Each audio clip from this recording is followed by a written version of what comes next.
ဆိုယူမဲ့အံပြင်ငါပဲယူရစွာတွေးပွေထားပါမယ်ပါရဆိုယူရင်မသိထားမယ်ဟိုလေးပန်းလေးတပွင့်ရဲ့ပန်းကိုချစ်တဲ့ပန်းချစ်သူကိုယ်ရိုင်းကျူအားစကူမဲ့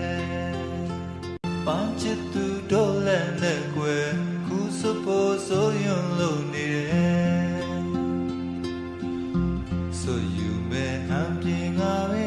ယူရစွာတွေးပွေထားပါမယ်ပါရဆိုယူရင်မသိထားမယ်ဟိုလေးပန်း